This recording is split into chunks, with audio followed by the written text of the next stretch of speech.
여러분 인생을 살아갈 때 어떻습니까? 계획 가지고 살아가고 계십니까? 아까 제가 광고 시간 때 소개했지만 우리 공은표 형제라든가 우리 김민지 자매가 어스틴으로 이사를 갈 거라고 미리 이렇게 생각하고 한국에서 미국으로 오지는 않았을 것 같습니다.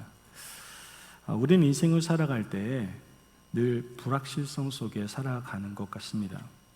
우리는 나름대로 굉장히 많이 알고 있는 것 같아도 사실 알고 보면 내일 일도 모르고요. 앞으로 1분 뒤에 벌어질 일이 어떤지도 알지 못하는 한계적인 존재가 바로 우리라는 것을 깨닫게 됩니다. 저 또한 이러한 한계에서 벗어날 수는 없을 겁니다. 저도 한계적인 존재이기 때문에 다 알 수는 없겠죠. 하지만 제가 여러분 앞에서 담대하게 자신감 있게 확실히 아는 것 2가지는 얘기할 수 있습니다. 뭘 얘기할 수 있을까요? 우리는 반드시 죽는다. 그죠? 이건 제가 장담할 수 있는 거거든요. 여기서 인정 안 하시는 분들이 계세요. 난 안 죽을 거야. 이런 분들이 계시는데 다 죽습니다. 반드시 죽습니다. 그리고 2번째 뭡니까? 세상에 종말이 있다. 저는 이거 확실하게 여러분에게 말씀을 드릴 수가 있다라는 것이죠.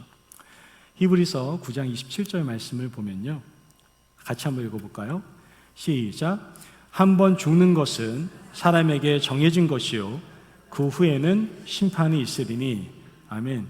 이 놀라운 정의를 이미 성경에서 해주고 있습니다. 사람 죽어. 그리고 마지막에 분명 마지막에 종말이 있어, 심판이 있어 라고 우리 성경은 얘기하고 있는 것이죠. 사람이 한번 태어나면 언젠가 반드시 죽는 것처럼 분명 우리에게 종말과 심판이 존재합니다. 성경에 보면 인류 역사의 마지막 날에 대해서 굉장히 많이 언급하고 있는 걸 보게 됩니다. 여러분 신약 성경이 총 몇 장일 것 같아요? 구글을 딱 치시면 나오긴 합니다. 성경은 총 260장입니다. 이 260장 중에 자그마치 318번이나 종말에 대해서, 마지막 날에 대해서 언급하고 있다는 것을 우리는 알 수가 있게 됩니다. 어떻게 보면 성경은 매 장 이상을 마지막 날에 대해서 소개하고 있다는 것이죠. 그만큼 이 마지막 날, 마지막 때, 즉 말세에 대한 문제가 매우 중요하다, 중요하지 않다? 매우 중요하다는 것이겠죠. 한 장 걸쳐서 계속해서 마지막 날에 대해서 언급하는 걸 보니까요. 성경에서는 이처럼 마지막 때의 중요성을 말하고 있지만 이 세상을 살아가고 있는 사람들은 오직 지금 현재의 삶에만 관심을 가지고 살아갈 때가 참 많습니다. 세상 사람만 그렇습니까? 안 그래요. 세상 사람의 가치관에 현혹된 믿는다고 하는 사람들조차도 말세나 어떠한 내세에는 별로 관심을 가지지 않고 지금 현재 잘 먹고 잘 살고 잘 누리는 거에만 더 관심을 가지고 살아간다라는 것이죠. 여러분, 세상 사람들은 그렇게 산다 치더라도요, 최소한 하나님을 믿고 살아가는 성도인 우리는 잠깐 지나가는 현세보다 영원한 내세를 준비하며 살아가는 지혜로운 사람이 되어야 될 줄을 믿습니다. 아멘? 그렇기 때문에 우리가 내세를 준비하면서 하나하나씩 좀 준비하는 그러한 자세가 필요합니다. 개인적인 종말뿐만 아니라 우주적인 종말이 우리에게 다가온다 하더라도 우리 입술의 고백을 통해서 마라나타, 아멘 주 예수에 어서 오시옵소서 라고 고백할 수 있는 아름다운 성도, 정말 믿음의 일꾼 되시기를 주님의 이름으로 축복합니다. 아멘. 자, 오늘 본문을 보면요, 본문에서는 성도를 좀 분류해주고 있는 걸 보게 됩니다. 목사님, 제가 성경을 봤는데 오늘 본문에는 성도 분류법이 안 나와 있는데요, 이렇게 말씀하실 수 있는데, 여기에는 나와 있지 않지만 성소를 통해서 우리가 성도에 대해서 좀 현재적으로, 그러니까 현대적으로 조금 분류할 수가 있습니다. 자, 히브리서 10장 19절에서 20절 말씀을 같이 한번 보도록 할까요? 19절에서 20절 말씀입니다. 시작. 그러므로 형제들아, 우리가 예수의 피를 힘입어 성소에 들어갈 담력을 얻었나니 그 길은 우리를 위하여 휘장 가운데로 열어놓으신 새로운 살 길이요 휘장은 곧 그의 육체니라. 아멘. 자, 지금 성경을 보면 휘장을 넘어 성소로 여기서는 뭐 성소가 성막을 얘기할 수도 있는데요. 성막을 들어가라고 권하고 있죠. 자, 그런데 이 성막을 크게는 세 부분으로 나눌 수가 있거든요. 첫 부분이 성소에 들어가기 위한 성막들입니다. 마당이죠. 그 다음에 지금 천막이 쳐져 있는 성소, 그리고 성소 안에 또 뭐가 있어요? 지성소가 있습니다. 휘장은 두 군데에 설치되어 있어요. 성막들에서 성소로 들어가는 그 위치에 휘장이 하나 있고, 성소에서 지성소로 들어갈 때 휘장이 하나가 더 있습니다. 이렇게 구조가 되어 있습니다. 자, 그렇다면 여기에서 어떻게 우리가 성도를 좀 살펴볼 수 있을까요? 어떻게 분류할 수 있을까요? 성막들은 어떤 사람만이 들어갈 수 있었을까요? 할례받은 유대인들만 들어갈 수 있는 곳이 바로 이 성막들이었습니다. 성막 안에서, 성막 마당에서 진행되는 것이 하나 있습니다. 그게 뭘까요? 바로 제사입니다. 제사. 즉 정기적인 제사를 거기서 드릴 수가 있었다는 것이죠. 이 말은 지금 현대적으로 얘기하면 정기적으로 예배 드리는 교인, 예수님에 대해서 알고 듣게 되었고 교회 나가야 되겠네 라고 생각해서 주일날이면 어김없이 교회에 나와서 예배 드리고 있는 교인, 이런 분들을 바로 이 성막들에서 제사 드리는 성도 사람들이다라고 우리는 생각해 볼 수 있습니다. 뭐 교회와 데이트를 즐기는 성도라고도 할 수 있을 것 같은데요. 이런 분들의 특징은 뭐냐면은 약간 살짝 이렇게 청춘 남녀가 사귀다가 어떻게 돼요? 결혼이라는 것까지 꼴이 나면 너무나 좋겠지만 대부분 첫사랑 안 이루어지잖아요. 그죠? 막 토라지기도 하고 헤어지기도 하고 막 그러잖아요. 그러니까 이 안에서 사귀다가 토라지면 언제든지 갈라설 수 있는 이러한 청춘 남녀처럼 아니다 싶으면 언제든지 떠날 수 있다는 마음으로 앉아있는 사람들, 교회 쇼핑하고 다니시는 분들, 이런 분들이 다 성전들, 마당에 있는 분들이다라고 우리는 생각해 볼 수 있는 것이죠. 물론 우리 성도님들 중에는 그런 분들이 안 계셔서 얼마나 감사한지 모릅니다. 그렇다면 두 번째 어떤 부류의 성도들이 있을까요? 바로 성소로 들어가는 성도들이 있습니다. 이 성소는 제사 직분을 받은 레위인들만이 출입할 수 있는 휘장 너머의 장소를 이야기합니다. 지금 말하면 은혜 받은 사람들, 그냥 형식적으로 종교적으로 믿는 것이 아니라, 기독교를 믿는 것이 아니라 예수님의 보혈의 은혜를 경험한 사람들, 그러한 사람들을 이야기하는 것이죠. 그래서 성소 마당을 지나서 휘장을 가로질러 그 성소 안으로 들어갈 수 있는 그 놀라운 은혜를 경험하는 사람들을 이야기하는 겁니다. 마당에 거하던 성도가 예수의 피를 힘입어서 담력을 얻어서 어떻게 휘장으로 넘어 들어가게 된 것이죠. 이런 분들의 특징은 뭐냐면 은혜를 받았어요. 이제 주일 예배로 만족하지 않습니다. 이제 수예배도 나오기 시작하고요. 또 새벽 예배, 하나님과 동행하는 새벽 기도회 하면서 토요일 새벽 기도회도 나오기 시작하고요. 막 이렇게 적극적으로 뭔가 은혜를 받고 나니까 하게 되는 거예요. 좀 더 교회를 살펴보니까 사역도 눈에 들어오기 시작합니다. 그래서 사역도 열심히 합니다. 은혜 받은 대로 열심히 하는 그런 사람들, 그런 분들이 바로 이 성소 안에 있는 사람들입니다. 여러분 가운데 혹시 약간 직분에 대한 사모함이 상실되었거나 이 귀함이 약간 느껴지지 않는다고 한다면 다시 한번 주님의 놀라운 은혜를 회복하실 수 있는 저와 여러분이 되시길 간절히 바랍니다. 아멘. 그래요. 은혜 받은 사람은 여기까지 나아갈 수 있어요. 그런데 하나님께서는 이 정도까지 원하시는 게 아니에요. 하나님의 은혜를 받은 사람이 어디까지요? 지성소까지 나아가기를 원하고 계세요. 지성소는 어디냐? 성소의 두 번째 휘장을 지나야지 들어갈 수 있는 아주 특별한 장소입니다. 지성소에 속한 사람은 어떤 사람이냐? 하나님과 친밀한 교제 속에 있는 성도를 말한다라는 것이죠. 여러분, 지성소 안에 뭐가 있어요? 언약궤가 있었어요. 그 언약궤는 다른 것이 아니라 하나님의 임재를 상징합니다. 그래서 거기에선 하나님과의 친밀한 교제가 이루어지는 곳이라고 우리는 생각해 볼 수가 있게 되는 것이죠. 출애굽기 25장 22절 말씀 같이 한번 보도록 하겠습니다. 출애굽기 25장 22절 말씀 시작. 거기서 내가 너와 만나고 속죄소 위 곧 증거궤 위에 있는 두 그룹 사이에서 내가 이스라엘 자손을 위하여 내게 명령할 모든 일을 내게 이르리라. 아멘. 자, 즉 지성소란 어떤 곳이에요? 하나님과 친밀히 만나는 곳이고 또 하나님께서 말씀해 주시는 장소이며 하나님을 가장 가까이에서 경험할 수 있는 곳이 바로 지성소다라는 것을 우리는 알 수가 있게 됩니다. 이 지성소 안에서 어떤 일이 벌어졌는지는 잘 알지 못할 수 있습니다. 분명한 사실은 그 장소와 시간은 어떤 것과도 비교할 수 없고 바꿀 수 없는 가장 복되고 은혜로운 시간일 수밖에 없다라는 것이죠. 제가 목회를 하다 보면 가끔 이런 말을 들을 때가 있습니다. 목사님, 교회 생활 너무 힘들어요. 아니 무슨 이렇게 작은 교회가 일이 이렇게 많아요? 저는 정말 교회 헌신하는 게 너무나 좀 버거울 때가 많아요.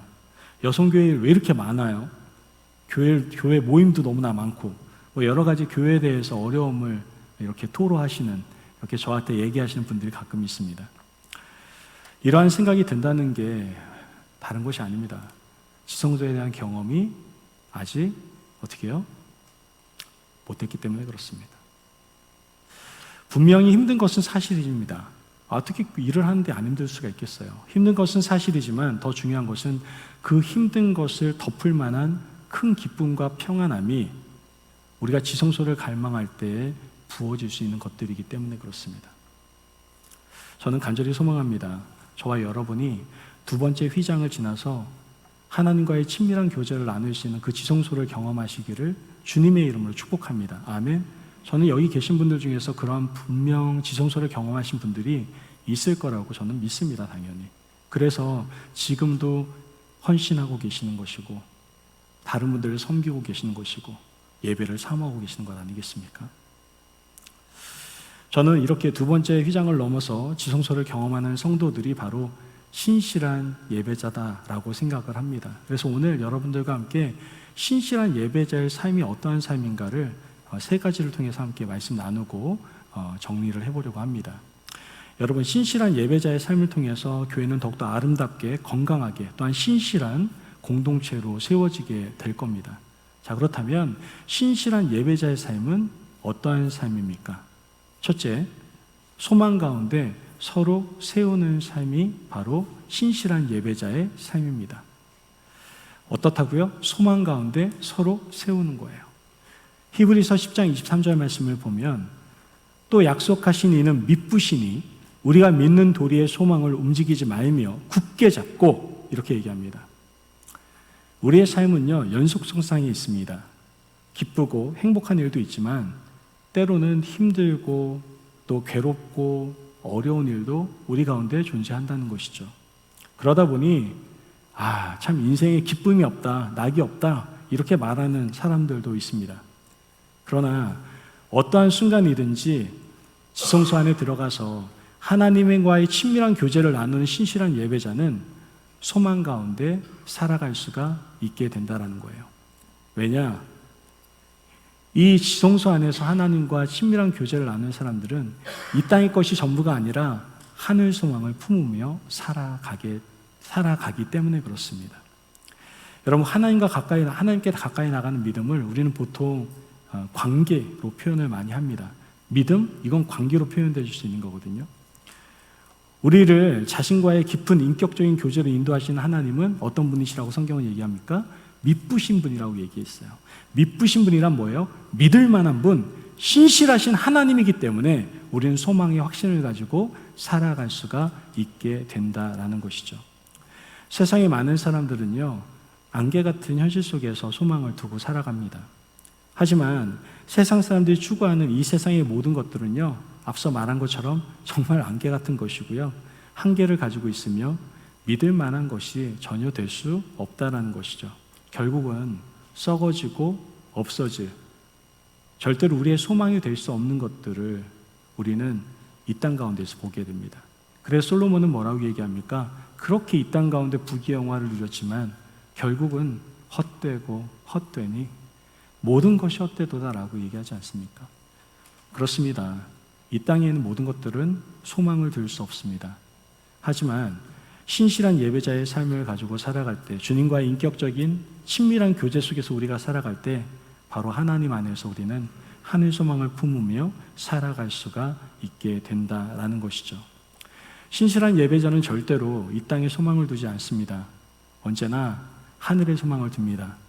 그 하늘에서부터 우리에게 부어주신 최고의 선물, 영원한 구원의 소망을 두고 우리는 삶을 살아가게 된다라는 것이죠. 그래서 이 땅에서 우리를 가장 크게 위협할 수 있는 죽음이라는 고통과 두려움 속에서도 우리는 자유함을 누리며 살아갈 수가 있게 되는 겁니다.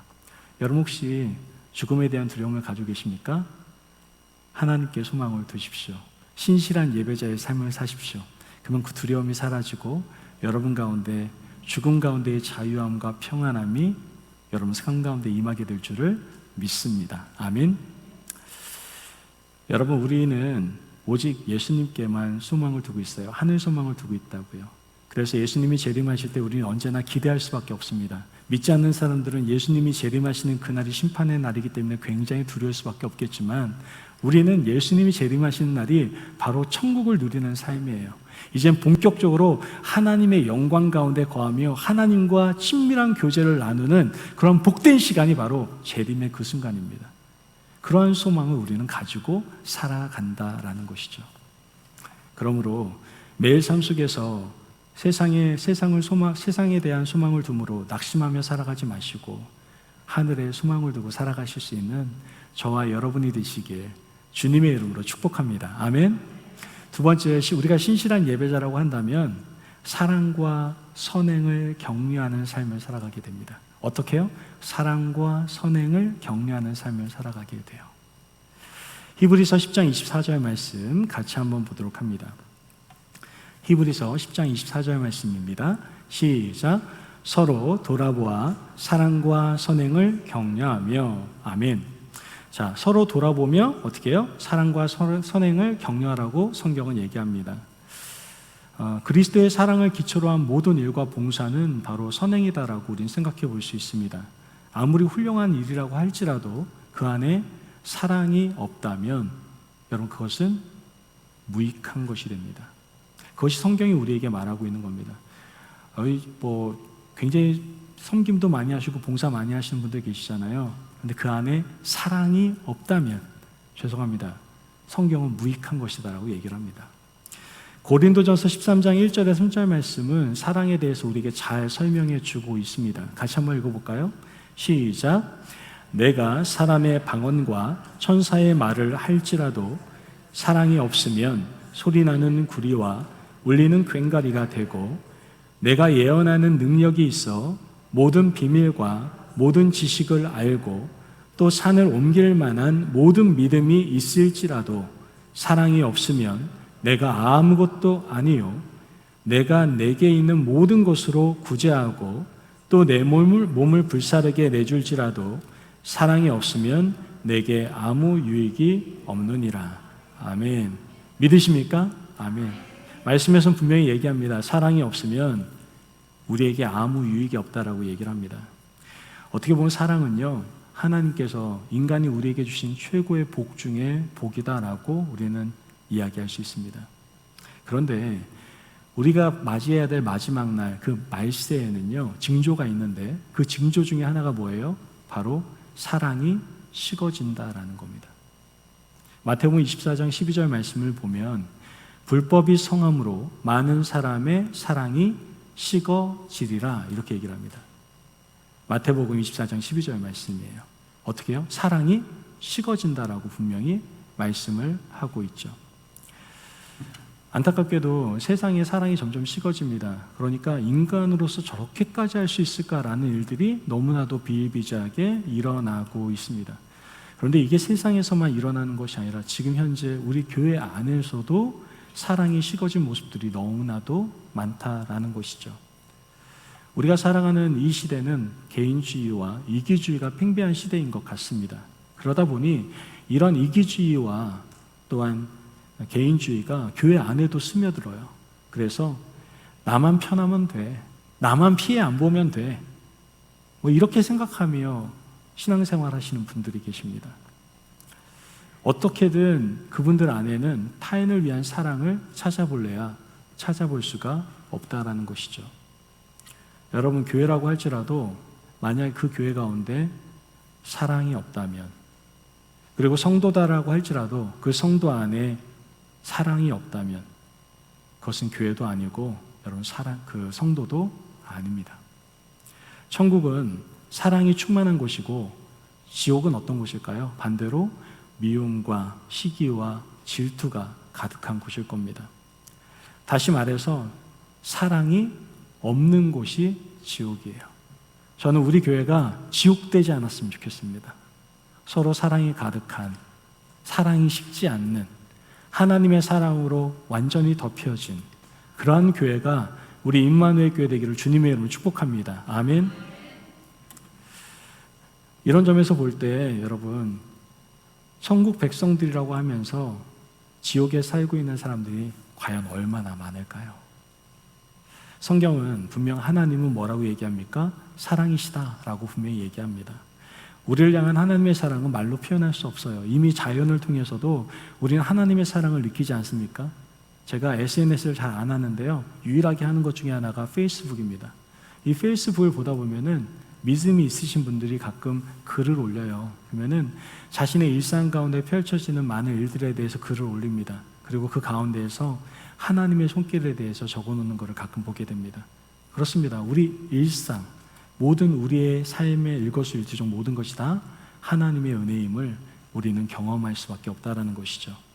또한 하나님의 큰 사랑을 우리는 너무나도 확실하게 알 수 있는 사건이 있는데, 그 사건이 뭡니까? 바로 십자가 사랑이다라는 것이죠. 이처럼 우리는요, 하나님의 사랑과 은혜가 아니면 단 1분 1초도 살아갈 수 없는 존재다라는 것을 우리는 부인할 수 없다라는 거예요. 이 큰 사랑을 받은 우리가 당연히 하나님을 사랑할 뿐만 아니라 주 안에서 내 주위에 있는 형제들을 사랑해야 되는 것은 당연한 것 아니겠습니까? 요한일서 4장 11절에서 12절까지의 말씀을 같이 보도록 합니다. 요한일서 4장 11절에서 12절 말씀입니다. 시작. 사랑하는 자들아, 하나님이 이같이 우리를 사랑하셨은즉, 말씀을 보세요. 지금은 요한일서 4장 11절. 다음 컷일 겁니다. 없어요? 제가 안 넣어놨나 보네요. 요한일서 4장 11절에 12절 말씀 제가 읽어드립니다. 사랑하는 자들아, 하나님이 이같이 우리를 사랑하셨은즉 우리도 서로 사랑하는 것이 마땅하도다. 어느 때나 하나님을 본 사람이 없으되 만일 우리가 서로 사랑하면 하나님이 우리 안에 거하시고 그의 사랑이 우리 안에 온전히 이루어지느니라. 믿으십니까? 아멘. 우리가 서로 사랑할 때 하나님이 우리 안에 거하시며 우리 마음에 뭐가 임하는 거예요? 천국이 임하게 되는 겁니다. 그러므로 여러분, 사랑이 점점 식어가고 있는 이때에 하나님의 사랑을 받은 우리가 서로 사랑하고 서로 격려하고 선행에 힘쓰시기를 바랍니다. 그때 우리의 모든 삶, 가정이든 또한 교회든 더 나아가 여러분에게 이렇게 얽혀있는 모든 관계성 가운데 하나님의 나라, 천국이 임하게 될 줄을 믿습니다. 아멘. 자, 마지막으로 신실한 예배자의 삶은 어떠한 삶입니까? 바로 진리 안에서 모이기에 힘쓰는 삶을 살게 됩니다. 진리 안에서 모이기에 힘쓰는 삶을 산다는 것이죠. 히브리서 10장 25절 말씀을 같이 한번 보도록 합니다. 히브리서 10장 25절 말씀 같이 읽습니다. 시작. 모이기를 패하는 어떤 사람들의 습관과 같이 하지 말고 오직 권하여 그날이 가까움을 볼수록 더욱 그리하자. 아멘. 앞서 말세의 증표로 뭐가 나타난다고 그랬죠? 사랑이 식는다고 말씀드렸는데, 오늘 본문에 말세의 또 다른 징조 하나가 있는데 그것이 바로 모이기를 패하는 일이다라고 우리에게 이야기를 하고 있습니다. 모이기를 게을리한다라는 것이죠. 여러분, 인류의 비극 가운데 가장 큰 비극은 바로 분열일 겁니다. 그래서 인류의 역사는 분열의 역사라고도 우린 말을 할 수가 있죠. 신학적으로 죽음이라고 하는 것은 영과 육의 분리다라고 우리는 보통 이야기합니다. 그러므로 분열과 분리는 파멸과 죽음을 의미할 수 있다라는 것을 우리는 정의할 수 있습니다. 인간이 하나님 앞에 범죄함으로 인해서 어떻게 됩니까? 하나님과 우리의 관계가 단절, 분리가 되었습니다. 그 죄의 결과가 바로 뭐예요? 죽음이죠. 그래서 성경은 죄의 삭은 뭐라고 얘기해요? 사망이라고 이야기를 하고 있는 겁니다. 사탄은 이러한 분열과 분리 작업을 계속해서 교회를 파괴하고 또 하나님과의 관계를 무너뜨리려고 합니다. 계속 분열과 분리를 일으킨다는 것이죠. 이러한 점에 있어서 모이기를 점점 게을리하게 되고 영적으로 점점 시들어가게 하고 죽어가게 한다라는 거예요. 반대로 만약에 우리 교회가 모이기에 힘쓰고 날마다 모이기에 힘쓰는 가운데 기도하고 찬양하고 예배드린다면은 어떻게 우리는 더욱더 강건한 건강한 공동체라고 또한 우리는 생각해 볼 수 있는 것이죠. 마태복음 18장 19절에서 20절 말씀을 같이 한번 보도록 합니다.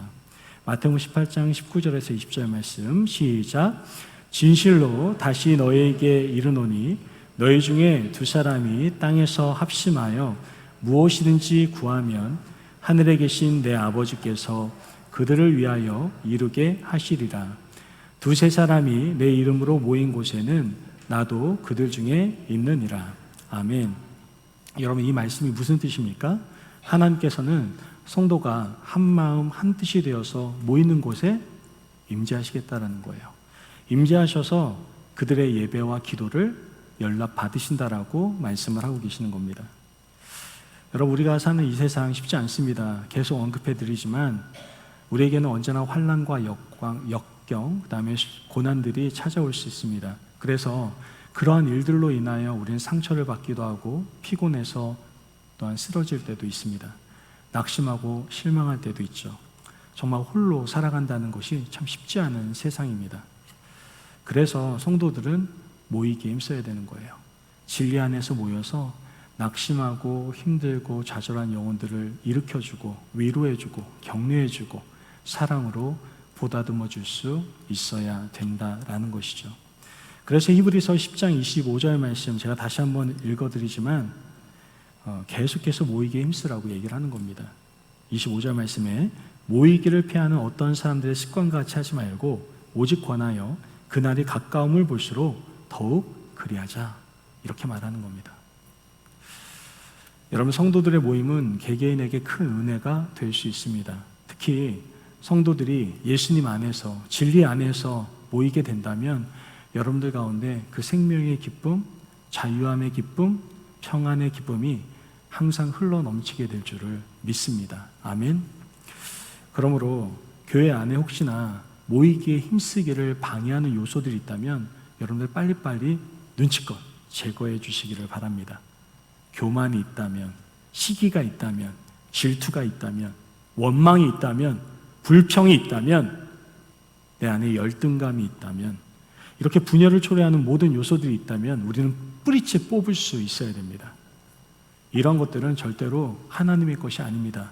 다 세상적인 것이고 정말 마귀적인 것이거든요.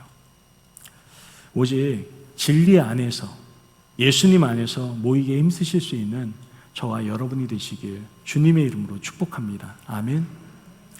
여러분, 신실한 예배자는 지성소 안에서 하나님과 풍성한 교제를 나누는 사람들을 말하고 있습니다. 이와 같은 신실한 예배자는 어떻게 살아간다고요? 소망 가운데 서로 세워주는 삶을 살아가게 되고 사랑과 선행으로 격려하는 삶을 살아가게 되고 또 모이기에 힘쓰는 그러한 삶을 살아가게 됩니다. 여러분, 지금 우리는 신실한 예배자의 삶을 살아가고 있습니까?